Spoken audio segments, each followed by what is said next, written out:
नमस्कार दोस्तों, स्वागत है इस लेक्चर में जिसमें हम आपको जीके के इम्पोर्टेंट क्वेश्चन के बारे में बहुत आसान तरीके से एक्सप्लेन करेंगे। बस आप फोकस सामने रखना, तब जाकर आप बहुत इजीली इन क्वेश्चन को समझ पाएंगे। बहुत इंपॉर्टेंट है, आप लोगों के प्रीवियस ईयर एग्जाम में बनने वाले क्वेश्चन हैं। इसी तरीके से पैटर्न वाइज आप लोगों के एग्जाम में भी क्वेश्चन बनेंगे, तो फोकस सामने रखेंगे तो आप बेहतर तरीके से कर पाएंगे। और इस क्लास को अपने सभी फ्रेंड के साथ शेयर करना होगा ताकि वो भी अपनी तैयारी को और बेहतर कर सके और आने वाले एग्जाम को बहुत इजीली टारगेट कर सके। तो शुरू करते हैं आज का पहला क्वेश्चन क्या है उसके साथ। तो पहला क्वेश्चन आपका इस तरीके से बहुत इंपॉर्टेंट है। इसमें मेंशन भी किया है कि जो भारत की राजधानी का नाम क्या है। तो जो भारत की राजधानी है उसका नाम नई दिल्ली है, ये आपको प्रॉपर समझ होना चाहिए। एंड उसी प्रकार सेकंड क्वेश्चन के बारे में बात करें तो सेकंड क्वेश्चन भी आपका इम्पॉर्टेंट है। तो इसमें मेंशन किया है कि जो भारत के प्रथम राष्ट्रपति कौन थे। तो भारत के जो प्रथम राष्ट्रपति थे उनका नाम है डॉक्टर राजेंद्र प्रसाद। ये आपको क्लियर होना चाहिए। ये सभी पॉलिटी के क्वेश्चन है, बहुत इंपॉर्टेंट है। एंड तीसरा नंबर ये भी आपने आप में बहुत इंपॉर्टेंट है। इसमें मेंशन किया है कि जो आपका ताजमहल किसने बनवाया था। तो ताजमहल जो बनवाया था वो आपका शाहजहां ने ताजमहल को बनवाया था। ये आपको क्लियर होना चाहिए। सीधे एग्जाम में बनने वाले ये क्वेश्चंस हैं। एंड उसी प्रकार अगले क्वेश्चन के बारे में बात करें तो ये भी बहुत ही इंपॉर्टेंट है। इसमें मेंशन किया है कि जो हरित क्रांति के जनक जाने जाते हैं वो कौन है। वो आपके एम एस स्वामीनाथन जो हैं, वो हरित क्रांति के भारत के जो हैं वो जनक हैं। ये आपको क्लियर होना चाहिए। तो ओवरऑल इस तरीके से आप इन 4 क्वेश्चन को बहुत आसानी से समझ पाओगे। एग्जाम के पॉइंट ऑफ व्यू से क्लास बहुत इंपॉर्टेंट है। उसी तरीके से इन क्वेश्चन को भी सेट किया है क्योंकि एग्जामिनर के ऊपर डिपेंड करता है। वो इजी एंड हार्ड दो तरीके से क्वेश्चन को डिजाइन करते हैं। तो आपको फोकस सामने रखना होगा, चाहे वो इजी हो या हार्ड। आपको तैयारी कर रहे हैं तो आपको ये नहीं देखना है कि ये टॉपिक आपका इजी है। कभी कभी आपके एग्जाम में यही से क्वेश्चन बनते हैं, लेकिन एग्जाम का प्रेशर होने के कारण आप इजी क्वेश्चन को भी रॉन्ग कर देते हैं। तो इन गलतियों से बचें, तब जाकर आप बहुत इजीली सेलेक्ट हो पाएंगे किसी भी गवर्नमेंट एग्जाम में। उसके बाद बढ़ते हैं अगले क्वेश्चन के बारे में जो कि और इम्पोर्टेंट क्वेश्चन है उसके बारे में। एंड उसके बाद पांचवा नंबर क्वेश्चन बहुत इंपॉर्टेंट है एग्जाम के पॉइंट ऑफ व्यू से। इसमें मेंशन किया है इस तरीके से। तो इसमें पूछ रहा है आपसे कि जो आपका राष्ट्रगान होता है यानी कि जो जनगण मन है उसके जो रचयिता कौन है, वो आपके रविन्द्रनाथ टैगोर हैं। ये आपको क्लियर होना चाहिए। एंड उसी प्रकार 6 नंबर क्वेश्चन आपका बहुत इंपॉर्टेंट है। इसमें मेंशन किया है कि भारत में कुल कितने राज्य हैं 2025 में। तो 2025 में भारत में 28 राज्य यानी कि 28 राज्य और 8 केंद्र शासित प्रदेश, ये आपको प्रॉपर क्लियर होने चाहिए। बहुत इंपॉर्टेंट ये है क्वेश्चंस, सीधे एग्जाम में बनने वाले क्वेश्चंस हैं। एंड उसी प्रकार 7th नंबर ये भी आपका बहुत इंपॉर्टेंट है। इसमें मेंशन किया है कि भारत का जो राष्ट्रीय पशु कौन सा है। तो भारत का जो राष्ट्रीय पशु है वो आपका बाघ है। इसी प्रकार 8 नंबर क्वेश्चन भी मेंशन किया है। इसमें पूछ रहा है कि राष्ट्रीय पक्षी कौन सा है। तो राष्ट्रीय पक्षी आपका मोर है। तो इस तरीके से ओवरऑल आप ये भी क्वेश्चन बहुत इजीली समझ के होंगे। इंपॉर्टेंट क्वेश्चंस हैं। एंड बढ़ते हैं इसके आगे वाले क्वेश्चन के बारे में। तो अगला क्वेश्चन क्या है उसको फोकस से समझना। उसके बाद ये भी आपका बहुत ही इंपॉर्टेंट क्वेश्चन है। इसमें मेंशन किया है कि जो आपका राष्ट्रीय फल कौन सा है। तो आम यानी कि जो मैंगो होता है वो राष्ट्रीय फल है कहाँ का, इंडिया का, यानी कि भारत का राष्ट्रीय जो फल है वो मैंगो है। एंड उसी प्रकार 10th नंबर क्वेश्चन के बारे में बात करें तो ये भी अपने आप में इम्पोर्टेंट है। तो इसमें मेंशन किया है आपका बहुत इम्पोर्टेंट है कि जो राष्ट्रीय पुष्प है आपका यानी कि जो राष्ट्रीय फूल है वो आपका कमल है। ये भी आपको क्लियर होना चाहिए। एंड उसी प्रकार 11th नंबर क्वेश्चन भी अपने आप में इम्पोर्टेंट है कि भारत का सबसे बड़ा राज्य क्षेत्रफल के अनुसार कौन सा है। तो जो भारत का सबसे बड़ा राज्य क्षेत्रफल के अनुसार वो आपका राजस्थान है। ये आपको क्लियर हो गया होगा। एंड उसी प्रकार आपको ये भी क्लियर होना चाहिए कि जो भारत का सबसे छोटा राज्य क्षेत्रफल के अनुसार है वो गोवा है। एंड 12वें नंबर क्वेश्चन के बारे में बात करें तो ये तो बहुत इंपॉर्टेंट है, सीधे प्रीवियस ईयर एग्जाम में बनने वाला क्वेश्चन है। इसमें मेंशन किया है कि भारत की सबसे बड़ी नदी कौन सी है। तो जो भारत की सबसे बड़ी नदी है वो आपकी गंगा नदी है। ये आपको क्लियर होना चाहिए। बहुत इंपॉर्टेंट है, सीधे एग्जाम में बनने वाले क्वेश्चन हैं। तो उम्मीद करता हूँ आप इन 12 क्वेश्चन को आप बहुत इजीली समझ गए होंगे। बहुत ही इंपॉर्टेंट है। एंड उसके बाद अगले क्वेश्चन के बारे में बात करें तो अगला क्वेश्चन आपका बहुत इंपॉर्टेंट है। इसमें मेंशन किया है बहुत इंपॉर्टेंट, इसमें पूछ रहा है आपसे कि एंड उसके बाद 14 नंबर क्वेश्चन अपने आप में बहुत इंपॉर्टेंट है। इसमें मेंशन किया है कि भारतीय संसद में कितने सदन हैं। तो भारतीय जो संसद है उसमें सदन जो है आपकी वो 2 सदन होते हैं। एक तो होता है आपका लोकसभा और एक होता है राज्यसभा। तो इस तरीके से लोकसभा और राज्यसभा के बारे में आपको प्रॉपर समझ हो गया होगा। एंड उसी प्रकार अगला क्वेश्चन भी आपका बहुत इंपॉर्टेंट है, सीधे एग्जाम में बनने वाले क्वेश्चंस हैं। तो 15 नंबर भी आपका बहुत इंपॉर्टेंट है, इसको फोकस से समझना। इसमें मेंशन किया है कि संविधान सभा के अध्यक्ष कौन थे। तो यानी कि जो संविधान सभा के अध्यक्ष थे वो आपके डॉक्टर राजेंद्र प्रसाद जो कि संविधान सभा के अध्यक्ष है, ये आपको क्लियर होना चाहिए। एंड उसी प्रकार वंदे मातरम गीत किसने लिखा था। तो बंकिम चंद्र चट्टोपाध्याय जो है, ये बंकिम चंद्र जो चट्टोपाध्याय है इन्होंने ही वंदे मातरम गीत को लिखा था। यह भी आपको प्रॉपर समझ होने चाहिए, बहुत इंपॉर्टेंट क्वेश्चंस हैं। इसी तरीके से आप लोगों के एग्जाम में भी क्वेश्चंस बनेंगे, तो आप इन क्वेश्चन का फोकस से रिवीजन करना ताकि आप लंबे समय तक इन क्वेश्चन को याद रख सकें और एग्जाम में आए तो बहुत इजीली इनको कर सकें। एंड उसी प्रकार अगले क्वेश्चन के बारे में बढ़ते हैं।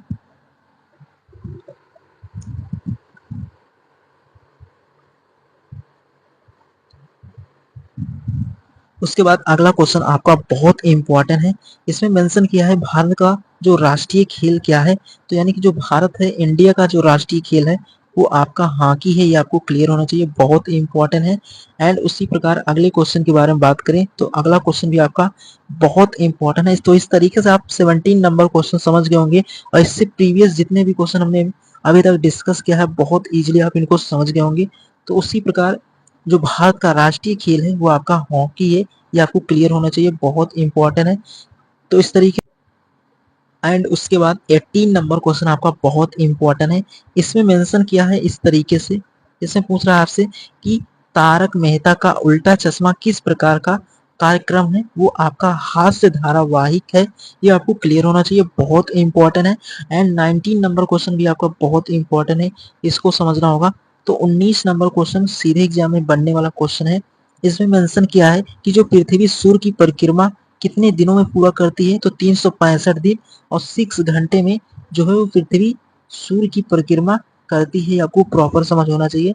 एंड 20 नंबर क्वेश्चन के बारे में बात करें तो 20 नंबर क्वेश्चन आपका बहुत ही इंपॉर्टेंट है। इसमें मेंशन किया है कि भारत में सबसे ऊंचा पर्वत कौन सा है। तो कंचनजंगा जो एक पर्वत है वो भारत का सबसे ऊंचा पर्वत है, ये आपको क्लियर होना चाहिए, एग्जाम के पॉइंट ऑफ व्यू से बहुत इंपॉर्टेंट है। एंड उसके बाद अगले क्वेश्चन के बारे में बात करें तो अगला क्वेश्चन भी आपका बहुत इंपॉर्टेंट है, ये है 21 है। इसमें मेंशन किया है, तो इसमें मेंशन किया है कि जो आपका आईसीसी का पूरा नाम क्या है। तो इंटरनेशनल क्रिकेट काउंसिल, ये आपको क्लियर होना चाहिए, बहुत इंपॉर्टेंट है, सीधे एग्जाम में बनने वाले क्वेश्चंस हैं, तो इनके बारे में आपको प्रॉपर समझ होना चाहिए। एंड उसी प्रकार 22 है, इसमें मेंशन किया है, आपसे पूछ रहा है कि लाल किला कहाँ स्थित है। तो आपका ये भी बहुत इंपॉर्टेंट है, जो लाल किला है आपका वो दिल्ली में है, ये आपको प्रॉपर समझ हो गया होगा। एंड उसी प्रकार 23 के बारे में बात करें तो ये भी आपका बहुत इंपॉर्टेंट है। तो 20 जो आपका 23 है, इसमें मेंशन किया है कि जलियांवाला बाग हत्याकांड कब हुआ था। तो 13 अप्रैल 1919 में, यानी कि 13 अप्रैल 1919 को जलियांवाला बाग हत्याकांड हुआ था, ये आपको प्रॉपर समझ होना चाहिए। यानी कि जो 13 अप्रैल 1919 है, इस दिन ये इवेंट जो हुआ था, ये आपको प्रॉपर समझ होना चाहिए। एंड 24 के बारे में बात करें तो भारत के पहले उपराष्ट्रपति कौन थे। तो भारत के जो पहले उपराष्ट्रपति हैं वो आपके डॉक्टर सर्वपल्ली राधाकृष्णा जो है वो भारत के पहले उपराष्ट्रपति हैं, ये भी आपको प्रॉपर समझ होना चाहिए, एग्जाम के पॉइंट ऑफ से ये क्वेश्चंस बहुत इंपॉर्टेंट है। आप किसी भी एसएससी रेलवे या किसी और एग्जाम को उनके प्रीवियस ईयर क्वेश्चंस को देखेंगे तो आपको पूरा क्लियरिटी हो जाएगी। एंड बढ़ते हैं अगले क्वेश्चन के बारे में। तो अगला क्वेश्चन आपका बहुत इंपॉर्टेंट है। तो अगला 25 है, इसमें मेंशन किया है इस तरीके से, इसमें बोल रहा है कि द्रौपदी मुर्मू कौन है। तो भारत की वर्तमान राष्ट्रपति 2025 में है, ये आपको क्लियर होना चाहिए, बहुत इंपॉर्टेंट है। एंड 26 के बारे में बात करें तो ये भी आपका बहुत इंपॉर्टेंट है। इसमें मेंशन किया है कि विश्व का सबसे बड़ा महासागर कौन सा है। तो विश्व यानी कि वर्ल्ड में अगर बात करें तो आपका प्रशांत महासागर वो विश्व का सबसे बड़ा महासागर है, ये आपको क्लियरिटी हो गया होगा। एंड उसी प्रकार 27 बहुत ही इंपॉर्टेंट है, इसमें मेंशन किया है कि भारत में रुपया कब प्रारंभ हुआ था। तो 1540 यानी कि 1540 में शेर शाह सूरी द्वारा भारत में रुपया प्रारंभ किया गया था, ये आपको क्लियर होगा। और शेरशाह सूरी के बारे में आपको एक क्लास लगाएंगे जिसमें प्रॉपर उसके बारे में बहुत ही इजीली एक्सप्लेन करेंगे, बट आपको इस 27 नंबर क्वेश्चन में भी पूरी क्लियरिटी होगी। इस तरीके से जो आपकी हिस्ट्री के पोर्शन से क्वेश्चन है वो भी बहुत इंपॉर्टेंट होते हैं एग्जाम के पॉइंट ऑफ व्यू से। तो उम्मीद करता हूँ आप 27 क्वेश्चन बहुत इजीली समझ गए होंगे। एंड बढ़ते हैं अगले क्वेश्चन के बारे में जो कि और इम्पोर्टेंट क्वेश्चन है।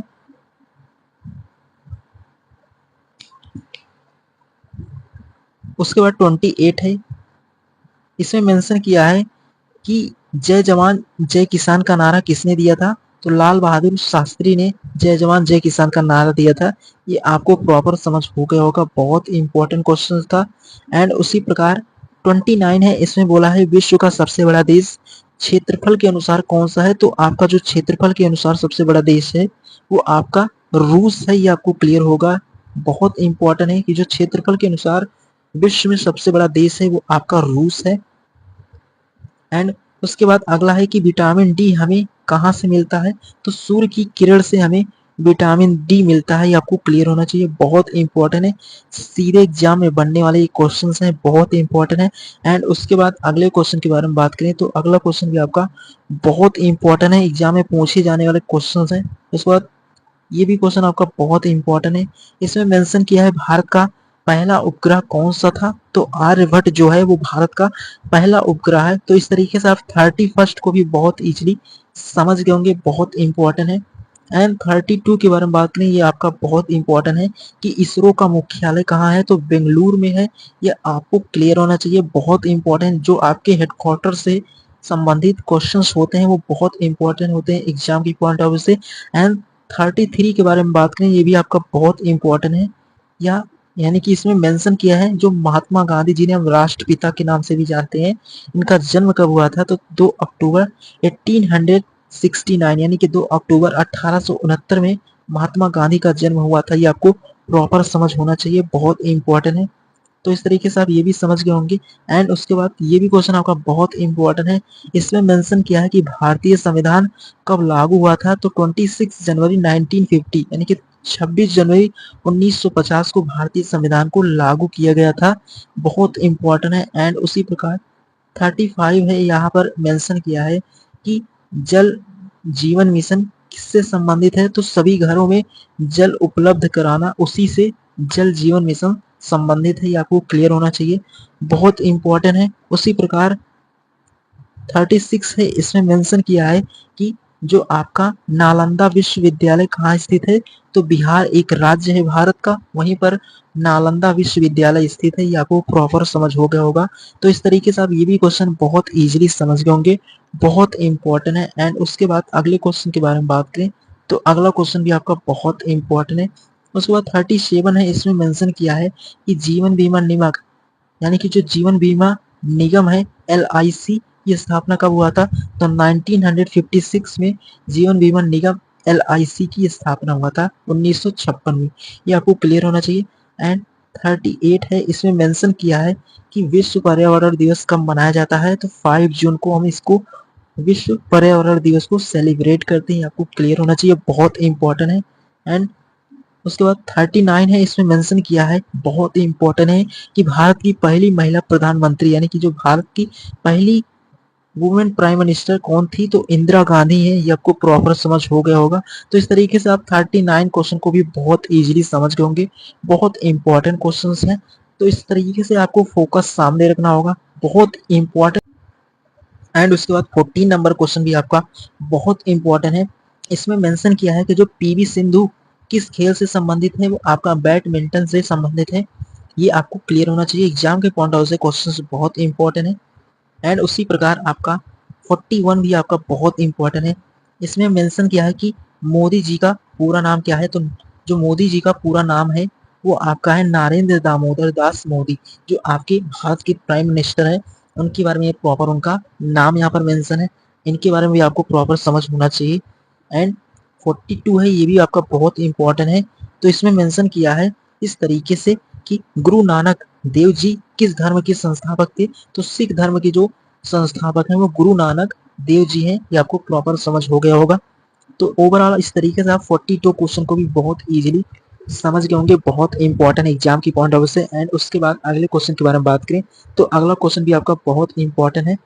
तो अगला क्वेश्चन 43 है, इसमें मेंशन किया है इस तरीके से। तो इसमें मेंशन किया है कि भारत का राष्ट्रीय ध्वज किसने डिजाइन किया था।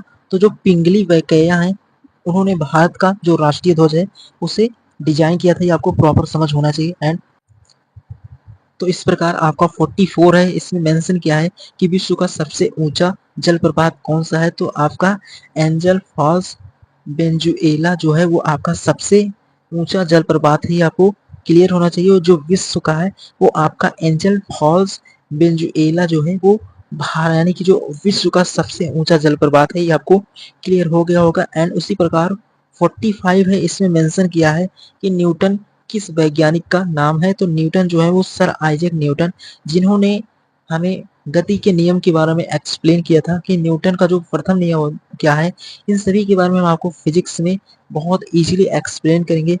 तो आप इस तरीके से उनको वहां पर समझ सकते हैं। बट आपको यहाँ पर ये समझना था कि जो न्यूटन किस वैज्ञानिक का नाम है, तो सर आइजैक न्यूटन को ही हम न्यूटन कहते हैं। तो इस तरीके से इनके बारे में भी आपको प्रॉपर समझ हो गया होगा। एंड उसी प्रकार अगले क्वेश्चन के बारे में बात करें तो अगला क्वेश्चन आपका है 46 है, इसमें मेंशन किया है कि बल्ब का आविष्कार किसने किया था। तो थॉमस अल्वा एडिसन जो है उन्होंने बल्ब का आविष्कार किया था, ये आपको क्लियर होना चाहिए। एंड उसी प्रकार अगला क्वेश्चन जो है वो भी बहुत इंपॉर्टेंट है। तो 47 है, इसमें मेंशन किया है।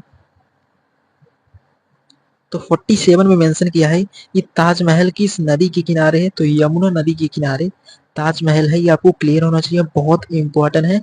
उसी प्रकार 48 नंबर, ये भी आपका बहुत इंपॉर्टेंट है कि जीवन का आधार क्या है। तो जीवन का जो आधार है वो आपका जल है, ये आपको क्लियर होना चाहिए। तो इस तरीके से आप 48 क्वेश्चन को बहुत इजीली समझ गए होंगे, बहुत इंपॉर्टेंट है। एंड उसके बाद बढ़ते हैं अगले क्वेश्चन के बारे में जो कि और इम्पोर्टेंट है।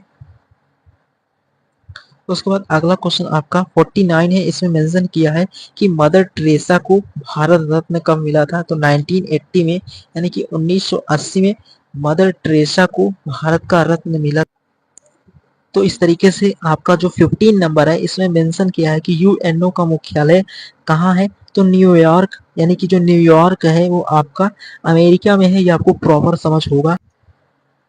तो उम्मीद करते हैं आप इन क्वेश्चन को भी यहाँ तक समझ के होंगे। एंड उसके बाद अगला क्वेश्चन आपका बहुत इंपॉर्टेंट है जो 51 है, इसमें मेंशन किया है कि भारत की राजधानी क्या है। तो नई दिल्ली है, ये आपको प्रॉपर समझ होगा। एंड उसी प्रकार 52 है, इसमें मेंशन किया है कि विश्व का सबसे बड़ा महासागर कौन सा है। तो प्रशांत महासागर, ये भी आपको क्लियर हो गया होगा। एंड 53 है, इसमें मेंशन किया है कि भारत का संविधान कब लागू हुआ था। तो भारत का जो संविधान है वो 26 जनवरी 1950 को लागू हुआ था, ये आपको क्लियर होना चाहिए। एंड उसी प्रकार अगले क्वेश्चन के बारे में बात करें तो अगला क्वेश्चन आपका बहुत इंपॉर्टेंट है कि महात्मा गांधी जी का जन्म कहाँ हुआ था। तो पोरबंदर जो कि कहाँ पर है, गुजरात राज्य में है, ये आपको क्लियर होना चाहिए। एंड 55 के बारे में बात करें तो इसमें मेंशन किया है सौर मंडल का सबसे बड़ा ग्रह कौन सा है। तो बृहस्पति जो है वो सौर मंडल का सबसे बड़ा ग्रह है। एंड उसी प्रकार अगला क्वेश्चन भी आपका बहुत इंपॉर्टेंट है 56, इसमें मेंशन किया है ताजमहल किसने बनवाया था। तो शाहजहां ने बनवाया था, ये आपको प्रॉपर समझ हो गया होगा। तो इस तरीके से आप यहाँ तक बहुत इजीली इन क्वेश्चन को समझ गए होंगे। एंड उसी प्रकार अगला क्वेश्चन आपका बहुत इंपॉर्टेंट है, इसमें मेंशन किया है कि भारत का सबसे लंबा नदी जो है वो आपका गंगा नदी है, ये आपको क्लियर होना चाहिए। एंड उसी प्रकार 58 है, इसमें मेंशन किया है कि विश्व की सबसे ऊंची चोटी कौन सी है। तो माउंट एवरेस्ट विश्व की सबसे ऊंची चोटी है। एंड उसी प्रकार 59 के बारे में बात करें तो इसमें मेंशन किया है भारत की पहली महिला राष्ट्रपति कौन थी। तो आपकी प्रतिभा पाटिल है, वो भारत की पहली एक ऐसी महिला थी जो राष्ट्रपति बनी थी, ये आपको प्रॉपर समझ हो गया होगा। तो इस तरीके से तो उम्मीद करता हूँ आप इन क्वेश्चन को भी बहुत इजीली समझ गए होंगे। एंड बढ़ते हैं इसके अगले वाले क्वेश्चन के बारे में जो कि और इम्पोर्टेंट क्वेश्चन है। तो इस तरीके से आपका जो 16 नंबर क्वेश्चन है इसमें मेंशन भी किया है। तो इसमें मेंशन किया है कि क्रिकेट में एक सदी यानी कि सेंचुरी कितने रन की होती है। तो क्रिकेट में जो सेंचुरी होता है वो 100 रन का होता है, ये आपको क्लियर होना चाहिए, बहुत इंपॉर्टेंट है। उसी प्रकार आपका 61 है, इसमें मेंशन किया है इस तरीके से, बहुत इंपॉर्टेंट क्वेश्चन है। इसमें मेंशन किया है कि भारतीय स्वतंत्रता संग्राम में लाल किला झंडा किसने फहराया था? तो नेताजी सुभाष चंद्र बोस ने भारतीय स्वतंत्रता संग्राम में लाल किला झंडा को जो फहराने वाले हैं वो नेताजी सुभाष चंद्र बोस थे। ये आपको क्लियर होना चाहिए। एंड उसी प्रकार अगला क्वेश्चन 62 है, ये भी आपका बहुत इंपॉर्टेंट है। इसमें मेंशन किया है कि विश्व स्वास्थ्य संगठन WHO का मुख्यालय जिनेवा स्विट्जरलैंड में है। आपको क्लियर होना चाहिए, बहुत इंपॉर्टेंट क्वेश्चन था। एग्जाम की पॉइंट ऑफ व्यू से ये क्वेश्चन बहुत इंपॉर्टेंट है, सीधे एग्जाम में बनने वाले क्वेश्चन है। तो उम्मीद करता हूँ आपका फोकस सामने होगा, तो इन क्वेश्चन को समझ गए होंगे। एंड उसके बाद आज के जो इम्पोर्टेंट क्वेश्चन है ये भी इम्पोर्टेंट है। तो इसमें मेंशन किया है कि भारत के जो पहले प्राइम मिनिस्टर कौन थे? तो जवाहरलाल नेहरू हैं। ये आपको प्रॉपर समझ हो गया होगा। एंड उसी प्रकार 64 जो है ये भी बहुत इंपॉर्टेंट है। इसमें मेंशन किया है कि पृथ्वी से सबसे नजदीकी जो ग्रह है वो आपका शुक्र है। ये भी आपको क्लियर होना चाहिए। एंड उसी प्रकार 65 है, ये भी आपका बहुत इंपॉर्टेंट है। इसमें मेंशन किया है कि भारत का जो राष्ट्रीय पक्षी कौन सा है? तो मोर, यानी कि। तो उम्मीद करता हूँ आप यहाँ तक सभी क्वेश्चन को बहुत इजीली समझ गए होंगे। एंड उसके बाद बढ़ते हैं, अगला क्वेश्चन क्या है इसके बारे में। तो ये क्वेश्चन आपका बहुत इंपॉर्टेंट है, सीधे एग्जाम में बनने वाला क्वेश्चन है। इसमें मेंशन किया है कि कंप्यूटर का जनक किसे माना जाता है? तो चार्ल्स बेबेज को कंप्यूटर का जनक माना जाता है। तो इस तरीके से आप इस क्वेश्चन को भी बहुत इजीली समझ गए होंगे, बहुत इंपॉर्टेंट है। एंड उसी प्रकार अगला क्वेश्चन ये भी इंपॉर्टेंट है कि भारत की सबसे लंबी सीमा किस देश की है? जो बांग्लादेश है उसकी सीमा सबसे लंबी है, ये आपको क्लियर होना चाहिए। ये भी बहुत इंपॉर्टेंट है, किस देश की है? तो वो आपका बांग्लादेश जो है वो भारत की सबसे लंबी सीमा वाला देश है। एंड उसी प्रकार इसमें मेंशन किया कि तीसरा विश्व युद्ध कौन लड़े थे, यानी कि तीसरा विश्व युद्ध कौन लड़े थे, ये आपको प्रॉपर समझ होना चाहिए। तो अभी तक ऐसा कुछ नहीं हुआ, यानी कि तीसरा विश्व युद्ध अभी तक नहीं हुआ है, ये आपको क्लियर होना चाहिए, बहुत इंपॉर्टेंट है एग्जाम के पॉइंट ऑफ व्यू से। तो ओवरऑल आप इस तरीके से ये भी क्वेश्चन बहुत इजीली समझ गए होंगे, बहुत इंपॉर्टेंट है। उसके बाद 69 है, इसमें मेंशन किया है, तो इसमें पूछ रहा है आपसे कि विश्व में सबसे अधिक जनसंख्या वाला देश कौन सा है? तो चीन है। एंड उसी प्रकार 17 है, इसमें मेंशन किया है कि भारत का जो राष्ट्रीय खेल कौन सा है? वो हॉकी है, ये आपको क्लियर होना चाहिए। एंड उसी प्रकार 71 है, इसमें मेंशन किया है कि भारत के सर्वोच्च न्यायालय का मुख्यालय कहाँ पर है? तो आपका नई दिल्ली में है। तो इस तरीके से आज की इस इम्पोर्टेंट क्लास को यहाँ तक आप समझ गए होंगे, बहुत ही इंपॉर्टेंट क्लास था जिसमें हमने बहुत इजीली इन क्वेश्चन को समझ लिया है। आपके एग्जाम के पॉइंट ऑफ से क्लास बहुत इंपॉर्टेंट था, इसमें हर तरीके के क्वेश्चन हमने डिस्कस किया है। अगर आपके मन में कोई डाउट हो तो कमेंट बॉक्स में मेंशन कर सकते हैं। बाकी क्लास कैसे लगा यही कमेंट करके जरूर बताना, और अपने सभी